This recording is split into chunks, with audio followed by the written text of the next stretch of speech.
Hello, welcome back to another video, and today we got some lovely Smash JT, and we got a Stop Killing Games just gained a very powerful ally, and honestly good for them, because I genuinely want them to win. Not just to spite that fucking corpo cock-sucking pirate software, but because this would be great for gamers, because it would essentially stop people from, or companies, from being able to kill off their own games.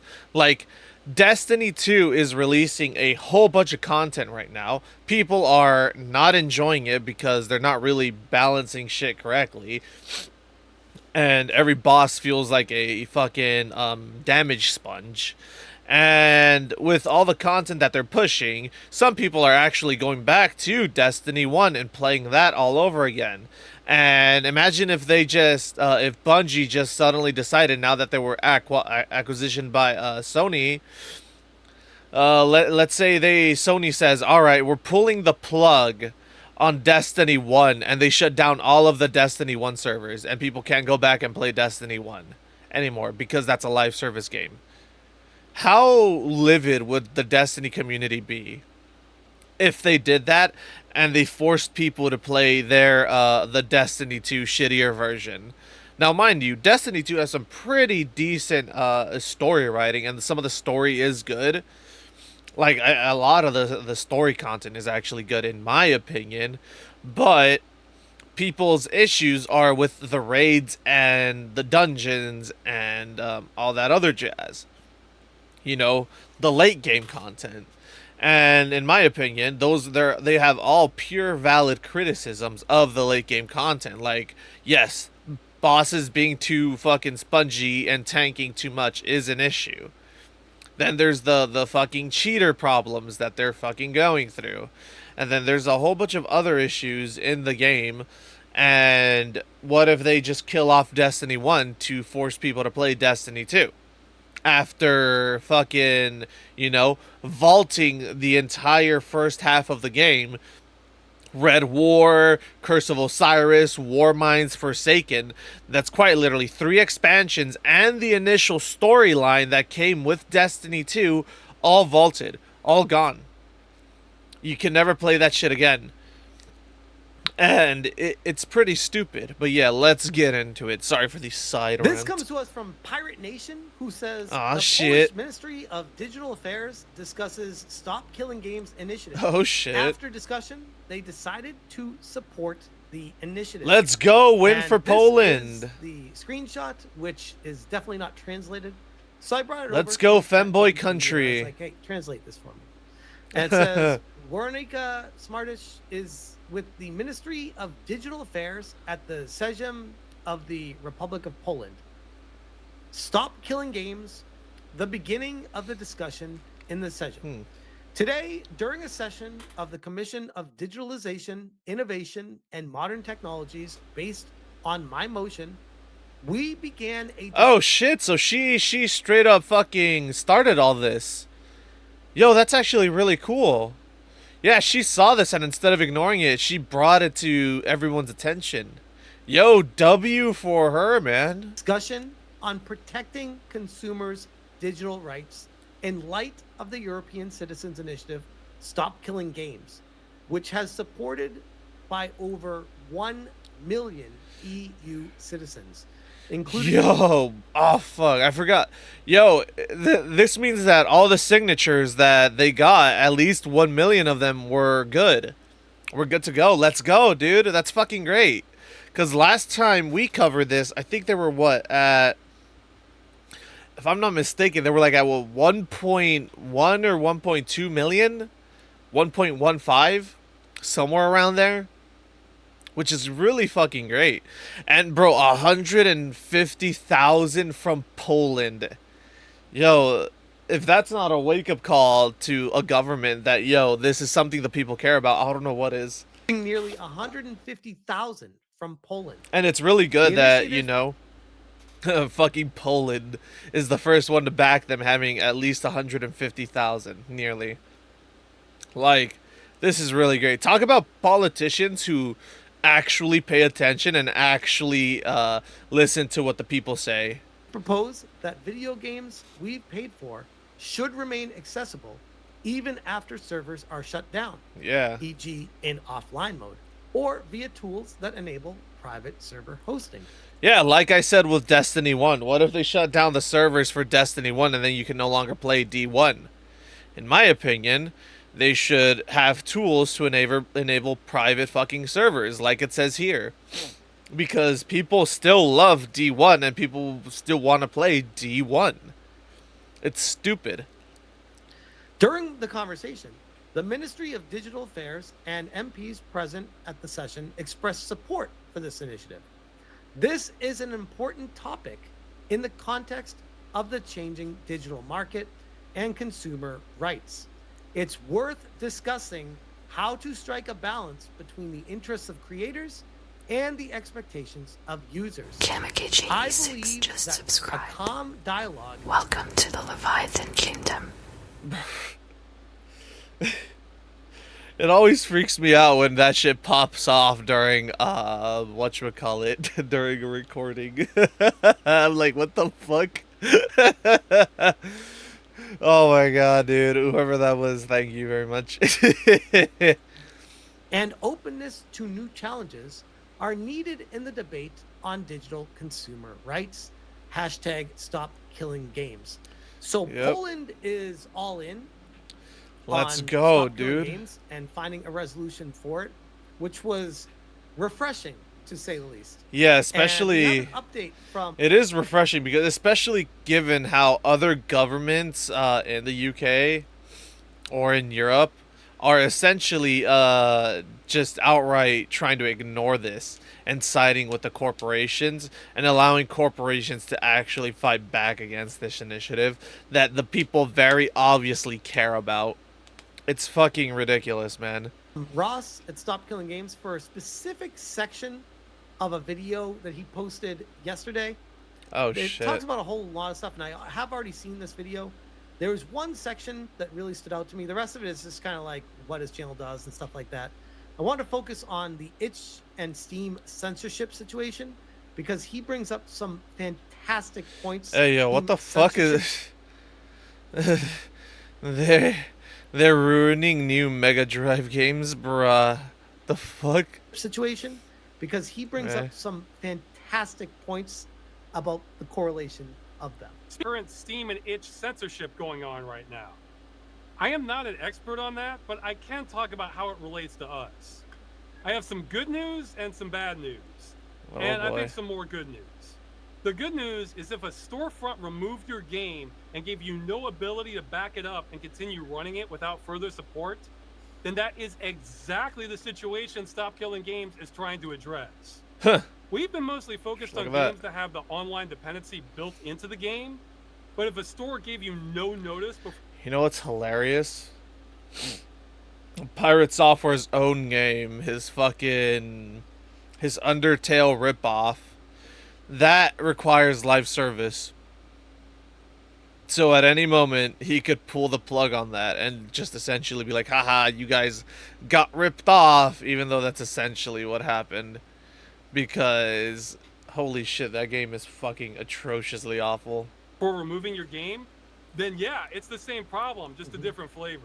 The game you paid for was taken from you. Yep. Now, stores could still remove access to games you paid for, but they would have to give you 30 days notice or something. And the ability to back it up and keep running the game before something like that would be okay.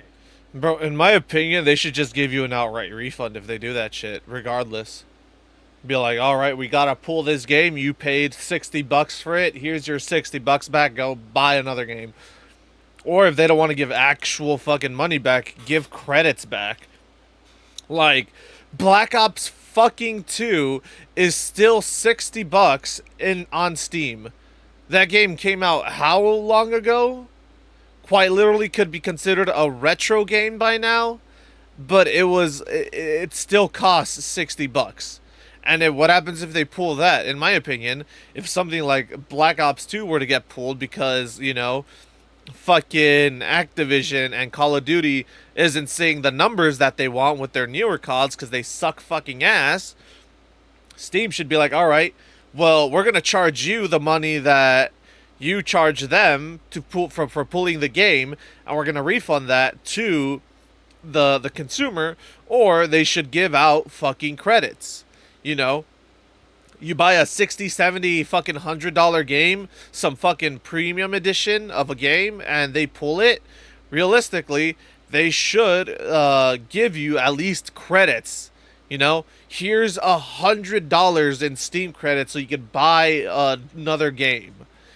It's pretty fucking stupid. I would feel like you need more than 30 days notice for that kind of thing, by the way. I mean, I'm talking like 90 days notice or 180 days notice. Like 30 days notice is not very much time to be like, oh, this game, you get one email and you forget about it. It's like, bro, you need more time than that if it's going to be gone forever. Well, we can't address this situation now because, again, government moves really slowly. What we're doing could partially protect against situations like this in the future. Now, the bad news is Stop Killing Games would do nothing to prevent companies from delisting games. That's because to solve that, you'd have to create law mandating stores keep selling games.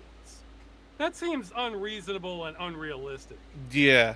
We're also not addressing... But I mean, realistically, digitally sold games are more easily to manage than physical copies. You could easily make it.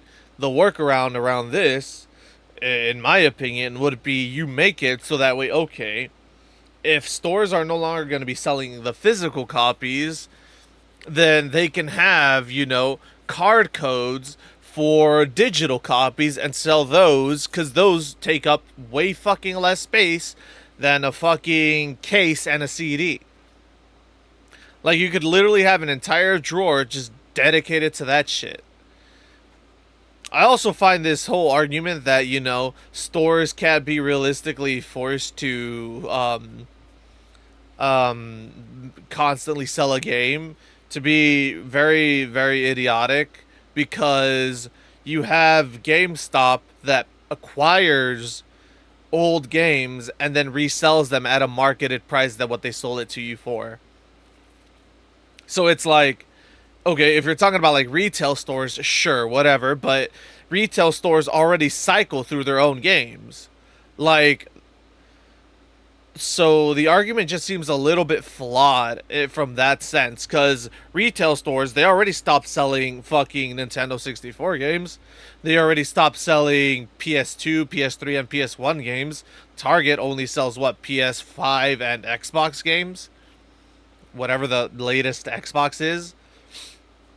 So they already do that, but you could still buy some of those games like at GameStop, because they acquire old games and then resell them. You could still get them at like retro game stores. I've seen one pop up constantly on my feed and whatnot on Instagram, where they sell, where the store asks them, oh, which console is your favorite console? And they'll go from like the fucking Atari all the way up to the PS fucking 2. Or I saw another one that was like, oh, which controller is your favorite? Some people said the classic Xbox, the original one, that controller. Some people said one dude said the GameCube controller, another dude said the whatchamacallit, the Nintendo 64 weird fucking 3 things sticking out controller. Like, they all said different controllers and whatnot. So you have stores like that quite literally acquire and resell retro consoles and games. So it doesn't really make sense when you state that it's not realistic, when it kind of is in today's day and age, and especially in a digital age. Visa, MasterCard, and PayPal's grip on entire world commerce. Because that sounds like a way bigger scope than anything I could ever deal with.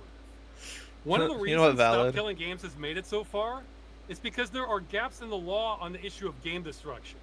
We're shining a flashlight on a practice that may already be illegal. It actually, yeah, they're bringing it all. May already be illegal. I'm pretty. They're essentially bringing it all to light. You know, it's like a prison that has blind spots and in like the security cameras and the nighttime, overhead searchlights. And what he's essentially doing is essentially waving at the guards, being like, "Hey, this is a blind spot over here. People could break out from here and do heinous crimes and do illegal things." That's essentially an example that comes to my mind. Sure, it is illegal. It's just nobody's actually taken up the task on it. Yep. I can't even imagine where you would start with trying to rein in payment processors. Well, the good thing is Trump already did, but the bad thing is the Block Beard Act, or the Block Beard Bill. I keep calling it act. The Block Beard Bill is still a thing that they're trying to push. But he did sign that executive order, and the Fair Access to Banking Act is still in play, and both of those are things that would realistically help out the consumer.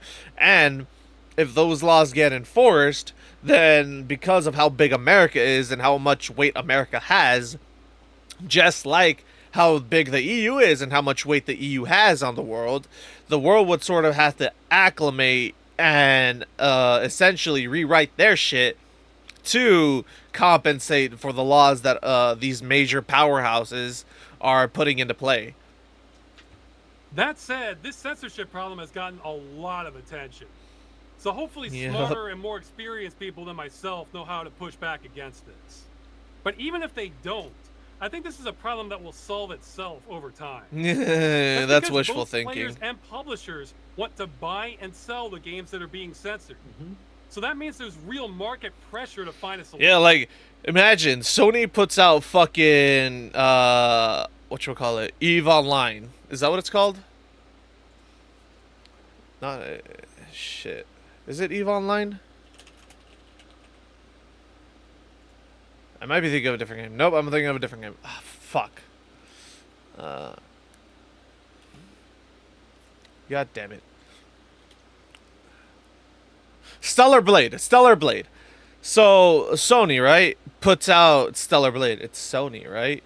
Son of a bitch. Stellar Blade. Let's see here. PlayStation. Okay. Yeah, platforms. PlayStation and Windows. Sony, makes this game PlayStation exclusive. Who's to say that, the payment processors aren't like, all right, Sony, Stellar Blade, that game that garnished you a massive success and a lot of people bought and played because of the protagonist is schmexy as fuck. Yeah, you can't have that game. You got to remove it. It goes against our guidelines. Imagine if they did that. Do you know how much money Sony would lose and how much backlash there would be? Sony would immediately be like, no, fuck you, suck my dick, we're suing you. But because they don't target these major companies like Sony, and instead they target indie developers who quite literally are living off of fucking bowls of ramen, Insta ramen, they quite literally cannot fight back. And it's pretty fucking stupid, dude. They're trying to be sneaky about it. In fact, I bet there's a startup frantically trying to fill the gap that credit card companies are leaving them right now. Absolutely. Because there's so much money being left on the table for them. I would say yes, there are, but I think that's already They're just not really that underway, successful. that we talked about the other day with Elon Musk and X payments. That's Oh shit! Wait, really? along, where by the time that's up and running, Oh fuck! I didn't even know Elon was doing something like that. Shit. I might have to look into that as well. Cause if fucking Elon's gonna like roll out his own payment processor and his own like card and whatnot, shit, sign me the fuck up. Cause fuck Visa, fuck MasterCard, and fuck PayPal. it's gonna dwarf anyone trying to come up with a middle management strategy right now. Yeah. But the more the merrier. Yep. But hey, at least it won't be a monopoly. Companies wanting to make lots of money, you're rarely disappointed.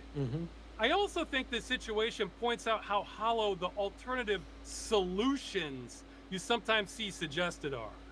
Like clear labeling or voting with your wallet.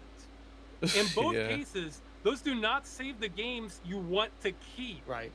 It's the same for censored games. Yeah, the voting for wallet thing sort of, it doesn't save the games, it just sort of impacts what games developers start producing. For instance, Assassin's Creed Shadow did so fucking poorly in contrast to Space Marines 2 that they quite literally had to shut down an entire division. Like the France sector, they had to shut down. And in my opinion, that is right there is voting with your wallet, because you're essentially depriving them of money, telling them, "Yo, this game's fucking ass. We're not going to play it. Do better, make a better game." But that does nothing for them keeping, let's say, Assassin's Creed fucking Brotherhood in play.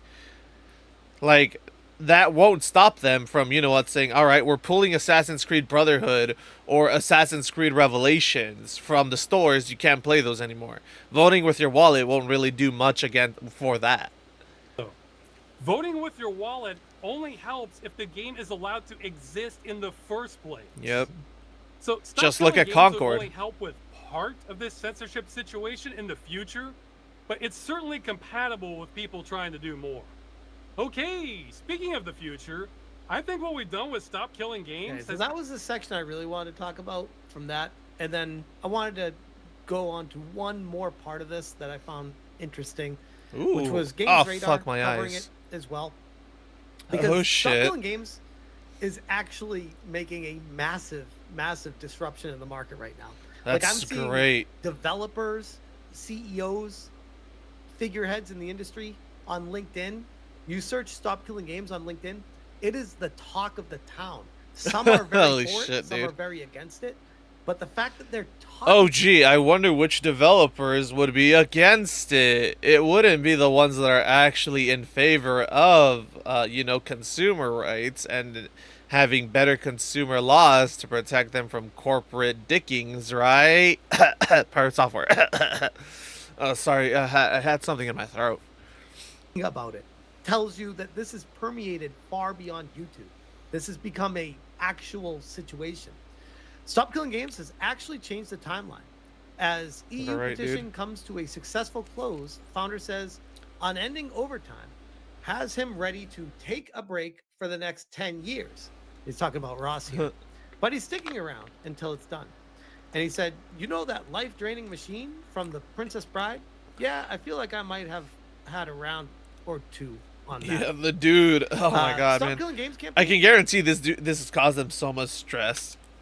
To that poor fucking man. Like he said, if it fails, he said he's done with it. He won't try again, but it paves the way for someone else to try to make a better initiative. But if he succeeds, he'll see it all the way through to the end. Is celebrating a major win this week as the EU petition that's been at the movement's heart has come to a successful close. Let's For go. now, it's time to do a lot of waiting as the wheels of government slowly turn. And the movement founder is most of all looking forward to taking an overdue break from the grind. Which that dude deserves a break. Video. The overarching point was saying, I'm tired. I've gone as far as I can with this, and now we just wait for the government.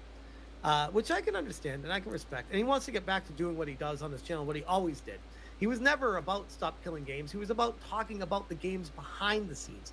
And it was all the direction of the plots of the games he was going with. He even explains in his video, saying when he talked about the news of the games, how it would just be the news, it would not go anywhere. But what he did with Stop Killing Games actually did something. And that was a monument. Yeah, dude, Stop Killing Games was just this monumental fucking turning point for video games and for consumers.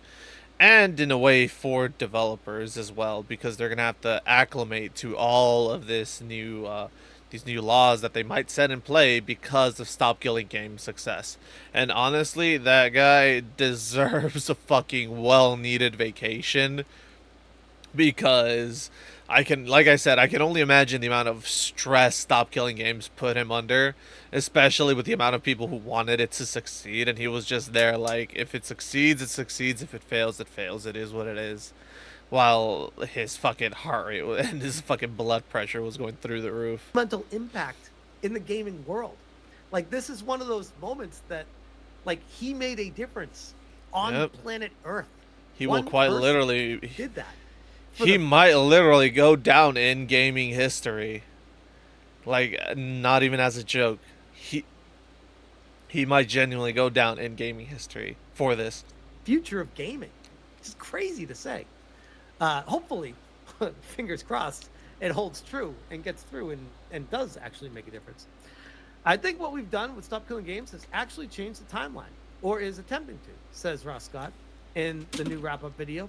He cites a pile of older games shut down, including the death of Overwatch 1 in favor of Overwatch 2, Yep. which came and went without much fanfare. Bro.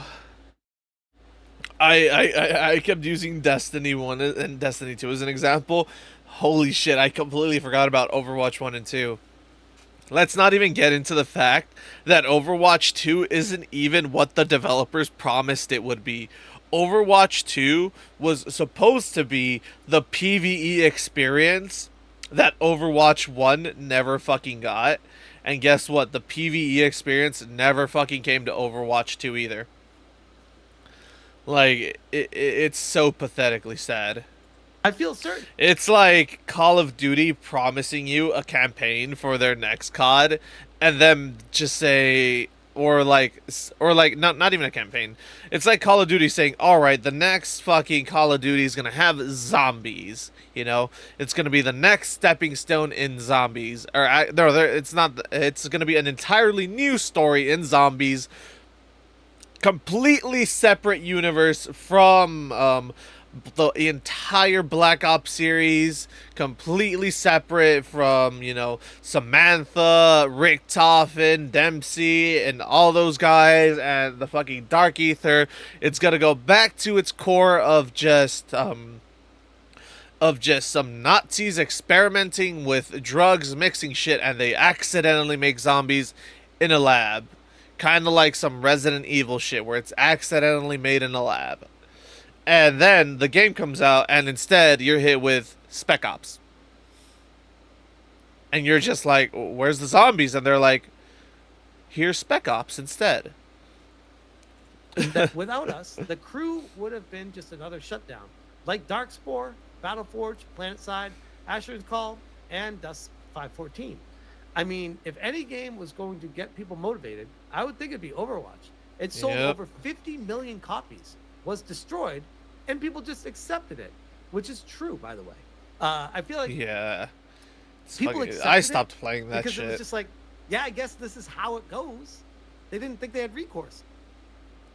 Because to be honest, they didn't have recourse. There was nothing to do except be like, well, shit, that sucks. I bought a game and now it's not even there anymore. Or I can't play that game anymore. Best I can tell, I think it didn't have the same legal openings that the crew did. But there wasn't an upsell that led to any big action that I'm aware of. The EU Citizens Initiative that Stop Killing Games inspired closed on July 31st, having earned 1.4 million. Oh shit! Let's go. Well above the goal of 1 million.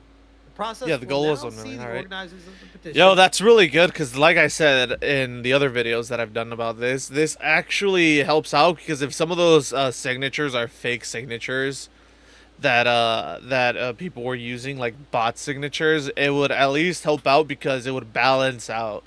Meet with representatives of the European Commission and present their concerns at a hearing in front of the European Parliament. The Commission will then recommend which, if any, actions should be taken, potentially including new legislation. With Poland siding with Stop Killing Games, I feel like they're slowly being backed into a corner where they're gonna have to actually do something about this. And it looks like they will be forced to do something about this. Like I said, Poland is backing them, which means that that's already one part of the EU that's like, yes, we are in favor of this. And if if another country, let's say like Germany or Austria, they say, yeah, we're also going to back this because of Poland's backing, then that right there is already really good. Signing period is over. We're entering a phase where things like counter lobbying and political connections are the most important, says Scott, who, as an American, is not among the EU petitions organizers. Frankly, that's not my department. I know nothing about that. Though some political insiders do, and they're advising the official organizers, I'm not even aware of their plans. Yeah. A month ago, it seemed like the EU Citizens Initiative was likely to fizzle out, but that's when Scott posted a video called The End of Stop Killing Games, which ironically took off to give the campaign a whole new life. Yeah, it sort of did. Video, Scott now says, I thought I would get a break afterwards. Nope. It's been unending overtime because, like hell, I was going to miss the opportunity to turn this around. Yeah, it's like, Scott is bro. ready for a break. Yeah, like he said, he thought it was gonna end. He thought it was gonna die, so he just said, you know what? We did our best, but it looks like we might not succeed, and that quite literally gave Stop Killing Games a second wind. I've said before. He was like doing all this. He explains. he was ready to like stop, like it says. He was ready to go on a long, well-needed, well-deserved vacation, and then it's like, nope, nope, nope. We got you, fam. I just been competing scale of knowing I would hate myself more if I quit at a critical juncture. Scott hopes to soon go on a standby break where if something important happens where I need to do something, yeah, I'll drop everything and do it. But for now, there's still work to be done.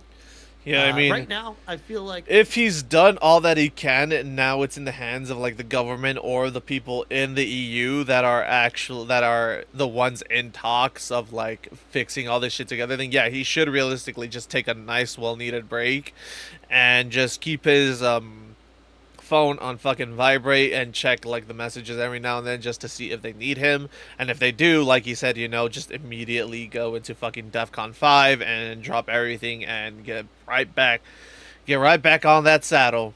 But I feel like he can take a break now at least. I want to take a break for the next 10 years, Scott says. Probably don't need to, or really, can't really. But maybe I only need a couple of days. I have no way of telling anymore. You know that life-draining machine from Princess Bride? Yeah, I feel like I might have had a round or two on that. So shout out again to Ross at Stop Killing Games and Accursed Farms for a very successful campaign. Now it's in the hands of the regulators and the EU. Hopefully they do the right thing. But man, he did a massive, massive chore for the game industry. And Yeah, something that he people did. will remember forever. That was amazing. Yep, he will go down in gaming That's what history. I'd love to see. But I'll leave that one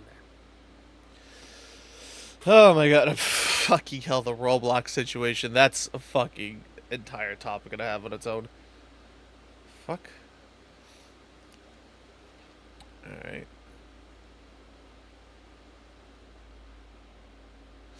But yeah, if you enjoyed the commentary, like, comment, subscribe, and all that YouTube jazz. Remember to be safe out there, be careful, and believe nothing, question everything, and always seek the deeper truth. And I will catch y'all in the next one. Later.